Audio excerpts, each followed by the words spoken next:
যে প্রশ্নের জবাব আপনি যেভাবে দিতে চান সেভাবে দিবেন, না দিতে চাইলেও আমরা দিব, মানে আমরা এটা নিতে পারবো, এত অসুবিধা নাই। আমাদের প্রথম যে প্রশ্ন সেটি হচ্ছে যে জনাব তারেক রহমান দীর্ঘদিন দেশের বাইরে আছেন।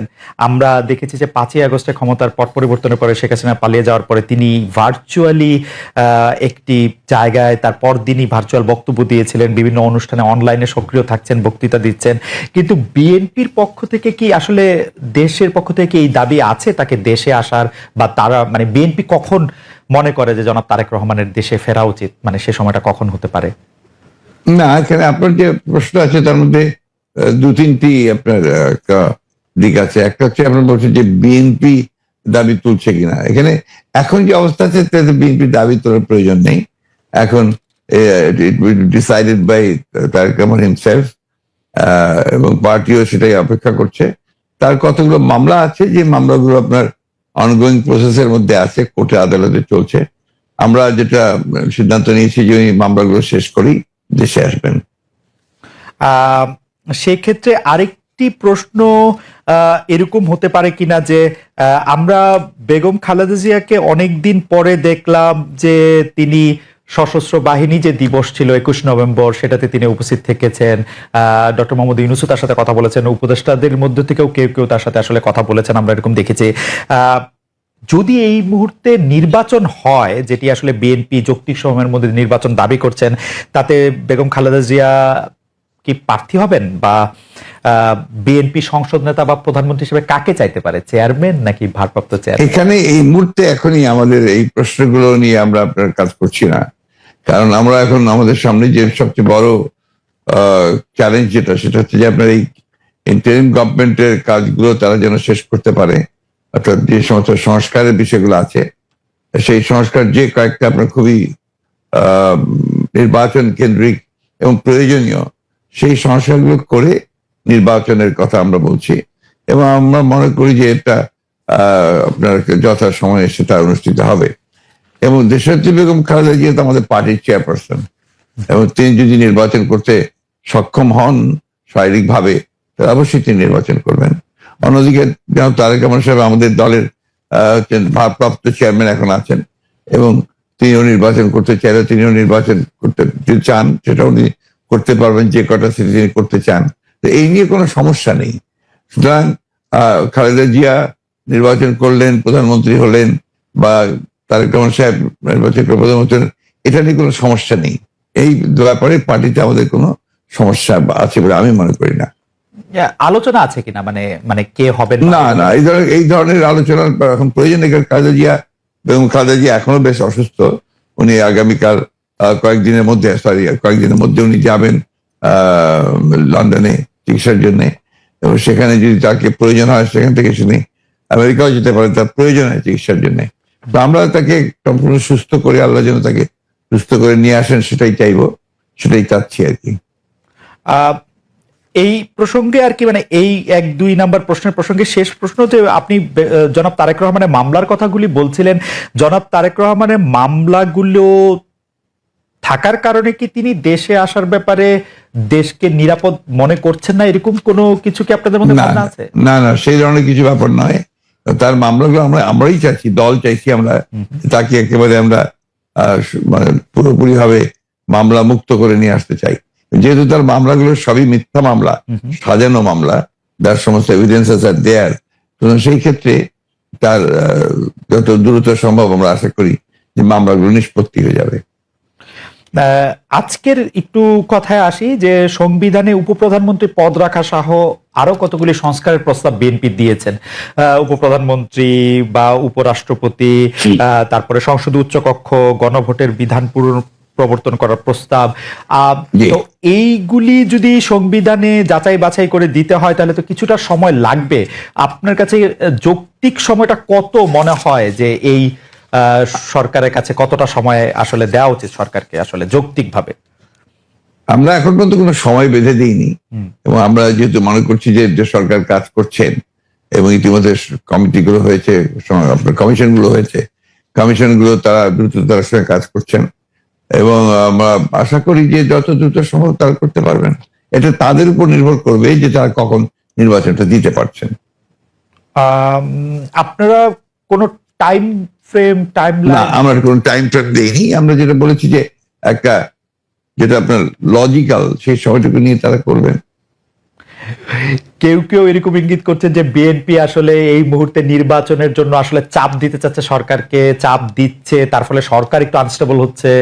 এইটা কি ঠিক? আবার অন্যদিকে সরকারের একটা জায়গা থেকে মনে হচ্ছে যে সরকার 2 বছর 4 বছর, হঠাৎ করে ডক্টর ইউনূস এটা 4 বছরের কথা বলাতে সেটা নিয়েও একটা বিভ্রান্তি তৈরি হয়েছে। আপনি এটাকে কিভাবে দেখেন?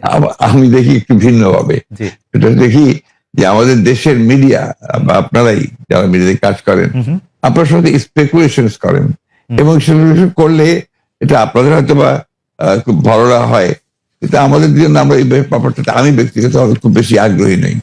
কারণ আমরা এই আপনি যে কথাগুলো বললেন তার একটার সঙ্গে কোনো বাস্তবতার মিল নেই, এবং আমরা সেই ধরনের কোনো চিন্তা করছি না বা সেরকম করছিও না। এবং আমি এখন পর্যন্ত দেখিনি যে আপনার সরকার যারা ইন্টারিম গভর্নমেন্ট আছেন তারা বেশি সময় থাকতে চান, 4 বছর থাকতে চান। কথাগুলো সেভাবে আসেনি, এগুলো আপনার মিসরিপ্রেজেন্টেড হয়েছে মিডিয়াতে। আর দ্বিতীয়ত আমরা যেটা বলছি, আমরা বলছি যে আমরা চাই যে আপনার একটা যৌক্তিক সময়ের মধ্যে সংস্কারগুলো হয়ে গেলে আমরা অবশ্যই নির্বাচনে যেতে চাই। আপনারা যৌক্তিক সময়টা, মানে হ্যাঁ আমাদের দোষ আছে জনাব মির্জা ফখরুল আলমগীর, আমরা ঠিকই, আমি দোষের কথা বলছি না, মানে আমি দোষের কথা বলছি না। আমাদের কথা বলছি যে মিডিয়া আপনার স্পেকুলেট করেন, স্পেকুলেট মিডিয়া করতেই পারে, কিন্তু আমরা যেটা বাস্তবতা আমি আপনাকে সেটাই বলছি। প্রধান উপদেষ্টাকে একটা কথা বলেছে, ঢুকাই দাও, মামলা একটা দিয়ে তাকে সাথে সাথে ঢুকিয়ে দাও। এই কাজটা এখন হচ্ছে না। আয়নাগরের ঘটনা তো এখন একটু হইতেছে। মাননীয় আমির, একজন ইউটিউবার আছেন সাব্বির, তাকে জেলে দিয়ে দেওয়া হয়েছে প্রধান উপদেষ্টাকে, কি জানি বলছে। না, আমি বলতেছি সেটা, আমি বলছি যখন তখন হচ্ছে না, ঘন হচ্ছে না, 2-1টা কেস হইতেই পারে, এটা এক্সেপশন, কিন্তু আগে তো এটা ছিল প্র্যাকটিস এন্ড র্যান্ডম, এটা কিন্তু এখন হচ্ছে না। তারপরে আপনি দেখেন যে আয়নাগরের যে বিষয়টা, মানুষকে ধরে নিয়ে ঢুকাই দাও, ওয়ার অ্যাবাউট কেউ জানে না, তার ফ্যামিলি জানে না যে মানুষটা বেঁচে আছে নাকি মরেই গেছে। যদি মরে যায় তার কবর কোথায়, আদৌ জীবনে দেখবো কিনা তার কবরটা, সেটাও তো প্রশ্ন। এরকম তো ঘটনা ঘটেছে, এবং যাদেরকে আয়নাগরে নেওয়া হয়েছে তারা কিন্তু সবাই ফিরে আসেননি।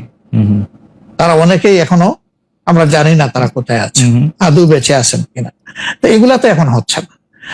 আর বায়বীয় মামলা যেটা বলা হয় সরকারের পক্ষ থেকে, এখন সরকারের পক্ষ থেকে সেরকম মামলা নেই। এখন মামলা হচ্ছে পলিটিক্যাল যারা বিভিন্ন পার্টিজ আছেন তারা, সেই ক্ষেত্রে এক এক দলের এক একটা দৃষ্টিভঙ্গি।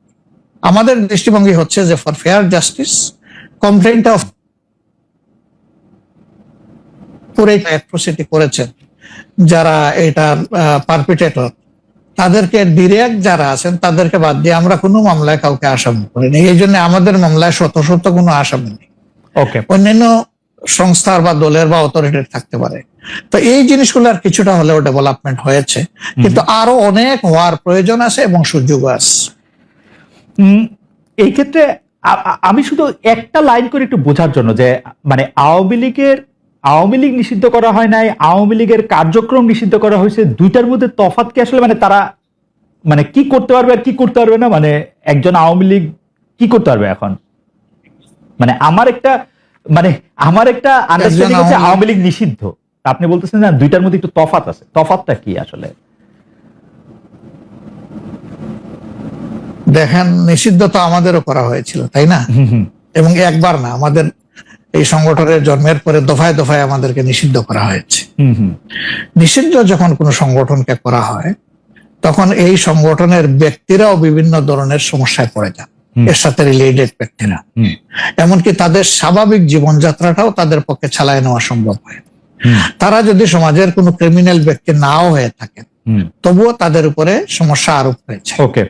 কিন্তু যখন কার্যক্রম নিষিদ্ধ থাকবে তখন ওই পলিটিক্যাল কার্যক্রম গুলা ছাড়া বাকি জীবনের সবই তো তারা করতে পারবে, করছে তো। আচ্ছা, তারা তো এই দেশ ছেড়ে সবাই তো আর চলে যান, সবাইকে জেলেও ঢুকানো হয়নি। এইটা একটু পরিষ্কার হয়েছে। জনাব যুদ্ধাপরাধের মামলায় জামাত নেতা এটিএম আজহারুল ইসলাম খালাস পাওয়ার পর আপনি একটি সংবাদ সম্মেলনে বলেছেন, জামায়াতে ইসলামী বা তার কোনো নেতাকর্মীর মাধ্যমে কেউ ক্ষতিগ্রস্ত হয়ে থাকলে তার কাছে নিঃশর্ত ক্ষমা চাই। এই ক্ষমা প্রার্থনায় কি ৭১ মুক্তিযুদ্ধের সময়টাও আছে কিনা সেটা সেদিন আপনি স্পষ্ট করেননি, আজকে এটা স্পষ্ট করবেন? মানে আপনি অনেকেই প্রশ্ন করছেন যে জামায়াতের মাননীয় আমির ক্ষমা কিসের জন্য চাইলেন, মানে 47-এর পর থেকে শুরু করে আজকে পর্যন্ত, শুধু 71 না, 47-এর পর থেকে শুরু করে আজকে পর্যন্ত আমাদের দ্বারা যত মানুষ যত জায়গায় কষ্ট পেয়েছে, কেউ যদি ক্ষতিগ্রস্ত হয়ে থাকে, সেই মানুষগুলো তাদের সকলের কাছে আমি বিনা শর্তে ক্ষমা চেয়েছি। কেন ক্ষমা চেয়েছি? আমরা মানুষ, ইন্ডিভিজুয়াল মানুষ যেমন ভুল করতে পারে, মানুষের সমষ্টি একটা দলেরও বিভিন্ন ভুল সিদ্ধান্ত থাকতে পারে। কোনটা ভুল কোনটা সঠিক ইতিহাস এটা নির্ধারণ করবে। আজকে যেটাকে ভুল বলা হচ্ছে, কালকে এটাই হয়তো সবচেয়ে বড় সঠিক হিসাবে প্রমাণিত হবে। আর ইতিহাসের পালাবদলে রাজনীতিতে সবাই জিতে না, কেউ জিতে কেউ হারে। আমরা আদর্শবাদী একটা দল, আমরা বিশ্বাস করি আমরা মানুষ ভুলের ঊর্ধ্বে নই। আমাদের দ্বারা, আমাদের সহকর্মীদের দ্বারা মানুষ বিভিন্ন ক্ষেত্রে কষ্ট পেতে পারে, ক্ষতিগ্রস্ত হতে পারে। আমি সব কিছুর জন্য কোনো শর্ত আরোপ না করেই মাপ চেয়েছি।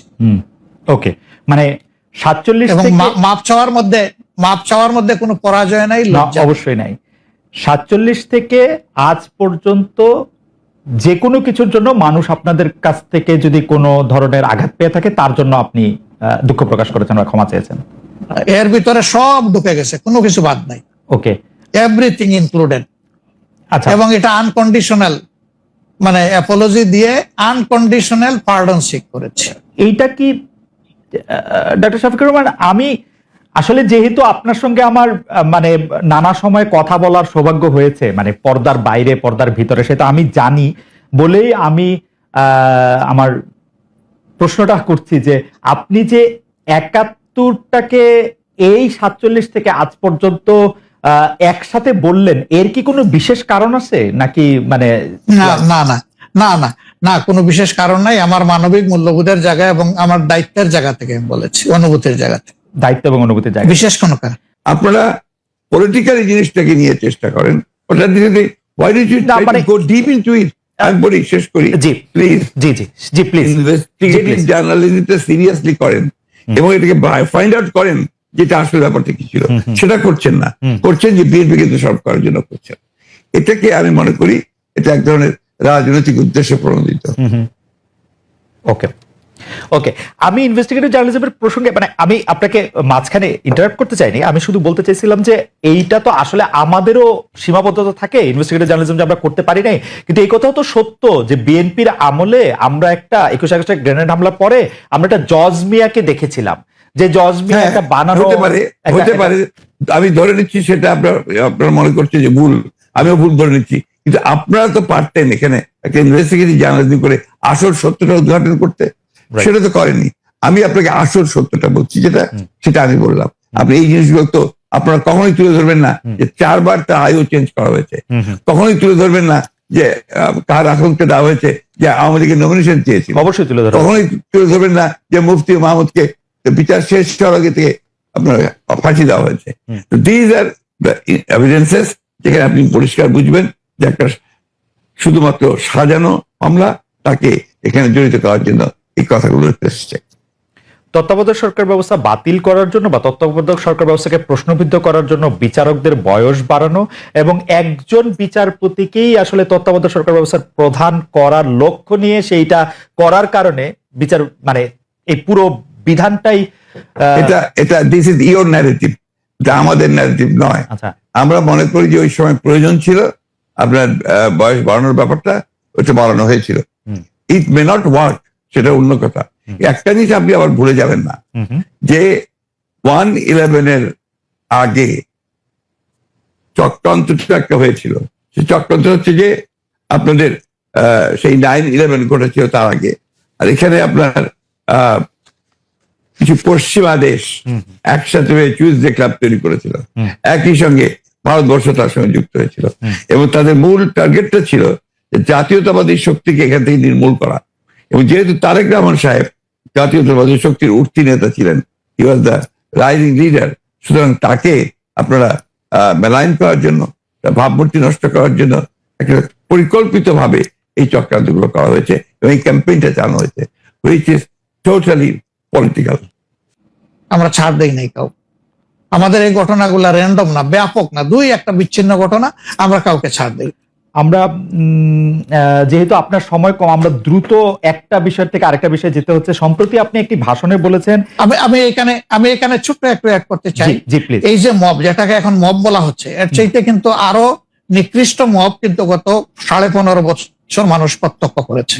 ইভেন আপনাদের সাংবাদিকদের সাথে হয়েছে, আরো অনেকের সাথে, পলিটিশিয়ানদের সাথে তো এগুলো কোনো ডাল ভাত, কোনো ব্যাপারই ছিল না। সিভিল সোসাইটির মানুষের সাথে, শিক্ষকদের সাথে, কিন্তু ওইগুলা দিয়ে আমরা এটাকে জাস্টিফাই করতে চাই। হয়েছে বলেই আমরা সবাই মিলেই কিন্তু এগুলি প্রতিরোধ করেছি, প্রতিবাদ করেছি। আসলে যে যার জায়গা থেকে প্রচন্ড ভাবে প্রতিবাদ করেছে। আমার মনে আছে ডয়েচে ভেলেতে থাকতে আমি একবার শেখ হাসিনার নাম করে এতবার বলতেছিলাম যে কেন তিনি এটি করবেন, কেন তার এটি সমালোচনা করা যাবে না, এবং কেন তার এটা, মানে আমার মনে আছে যে মানে আমার সাংবাদিকতায় আমি কোনো সময় অ্যাক্টিভিজম করতে চাই না বা অ্যাক্টিভিজমের জায়গা থেকে, কিন্তু এইগুলির প্রতিবাদ আমরা সবাই মিলেই আসলে করেছিলাম, যে যার অবস্থান থেকে। এখনো আমাদেরকে করতে হবে, এখনো যদি আমরা সেই জায়গার মধ্যেই থাকি এবং কেউ কেউ আমরা এটা বলি যে তারা করেছে সেজন্য এটা ঠিক আছে, সেইটার ব্যাপারে আপনার কাছে বিচার দিতে চাইছি। প্রশ্নই ওঠে না, এটাকে সাপোর্ট করা যাবে না। আরেকজন অন্যায় করেছে তাই আমি আরেকটা অন্যায় করবো, এটা চলবে না।